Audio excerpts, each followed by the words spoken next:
Every country on Earth is in debt. It's a simple statement, yet the reality behind it is anything but simple.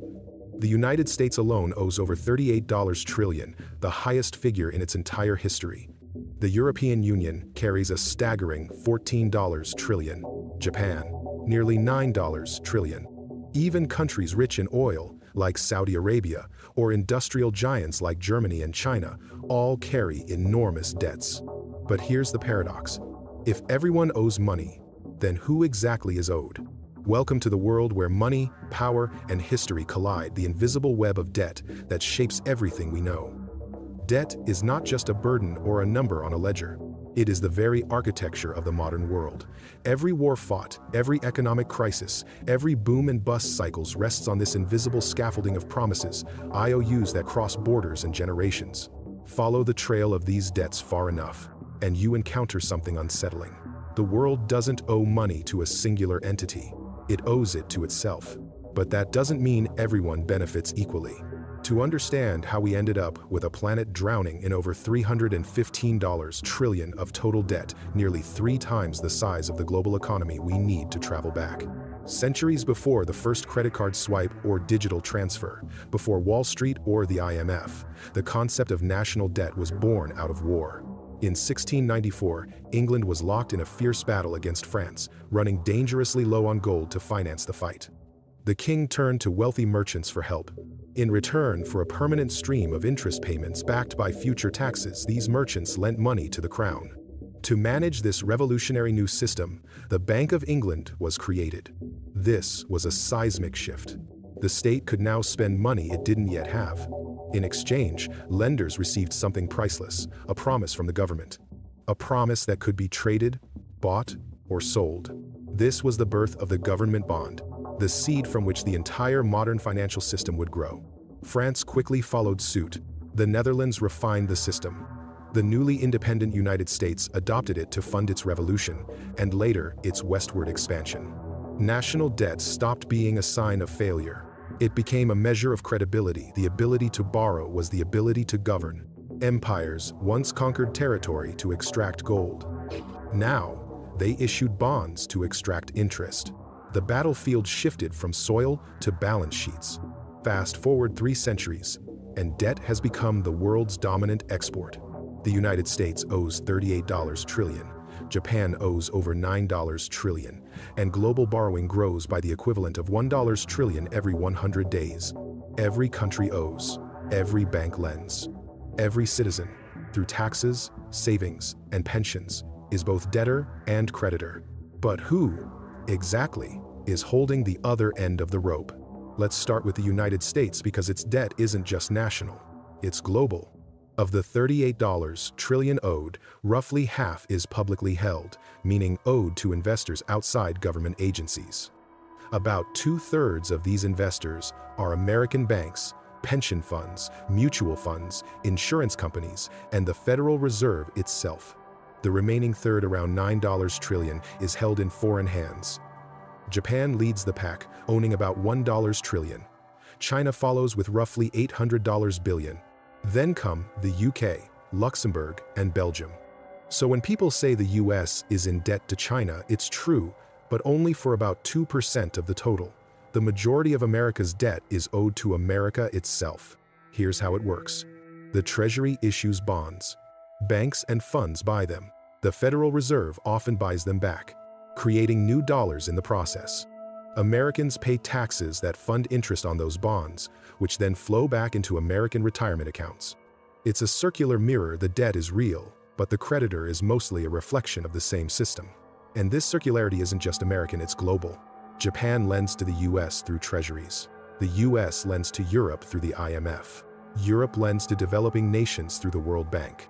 Developing nations, in turn, lend back to advanced economies by parking foreign exchange reserves and Western bonds.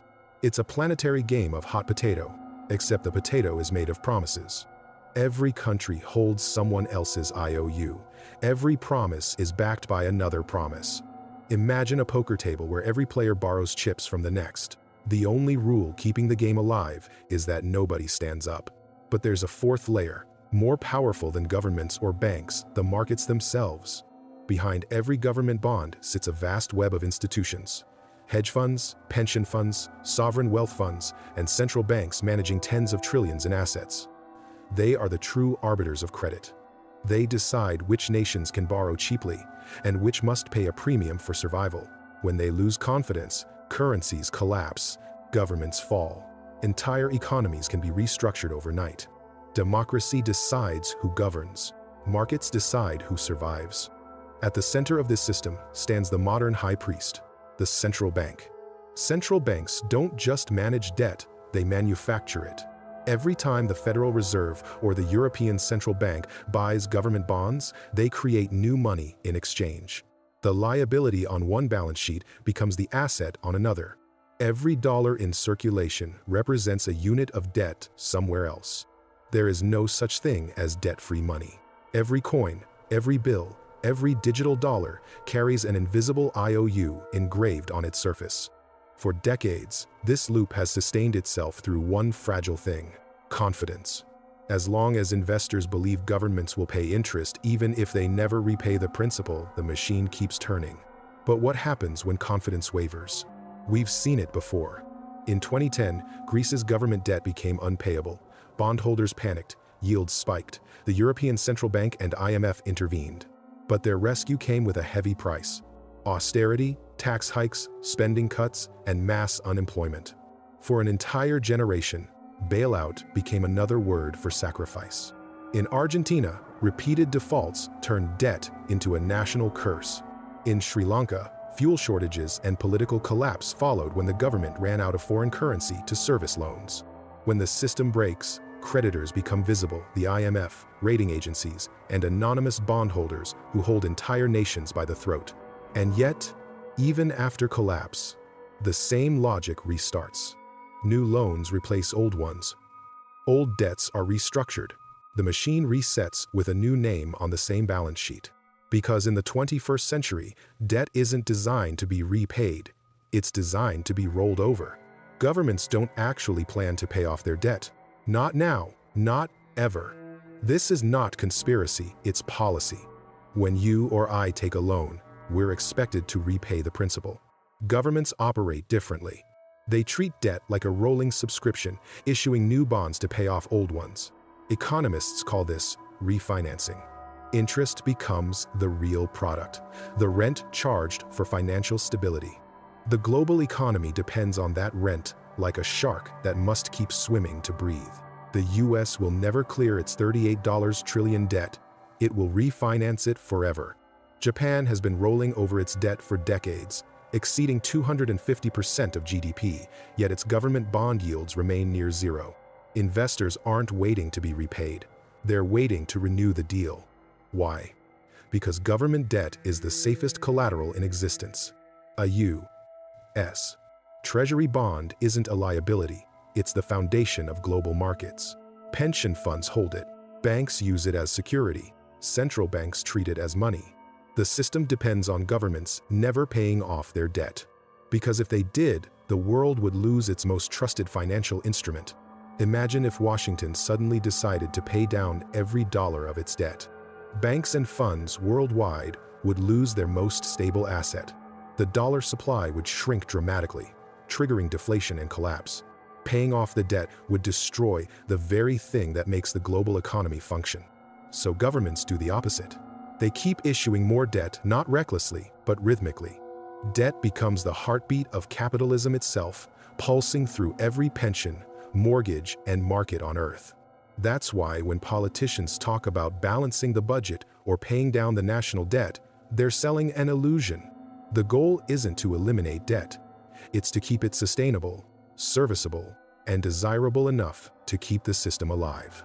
Because once belief fades, the numbers stop mattering. Confidence collapses, interest rates spike, and an economy built entirely on rolling promises grinds to a halt. That's the real secret of sovereign debt. The plan was never to pay it back. The plan was to keep the world believing it will. It's a closed loop of trust.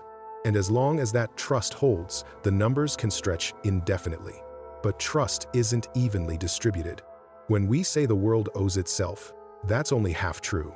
Interest payments don't flow equally through society. They flow upward from taxpayers and workers to the institutions and investors who hold the debt. Debt isn't just a transfer between countries. It's a transfer between classes. That's why global inequality and global indebtedness rise together. The system rewards those who own debt, punishes those who merely pay it. If that sounds familiar, it's because it's the same story on every scale. From households to nations, from nations to the planet. Creditors aren't villains. Debtors aren't victims. They are two sides of the same engine. The problem begins when the engine runs out of fuel. When new borrowing can't keep pace with promises made before. That's when the question, who's the creditor, stops being abstract. It becomes deeply personal. Because at the top of the global pyramid, there isn't one face to blame. It isn't China. It isn't Wall Street. It isn't the IMF. It's all of them. And it's all of us. The modern financial system has turned debt itself into money. Governments issue it. Banks multiply it. Investors trade it. And citizens depend on it. The line between debtor and creditor has blurred beyond recognition. Debt once meant bondage. Today, it means balance. But if that balance ever tips, if confidence breaks, the illusion ends. And we remember what debt really is. A promise that can never be kept forever.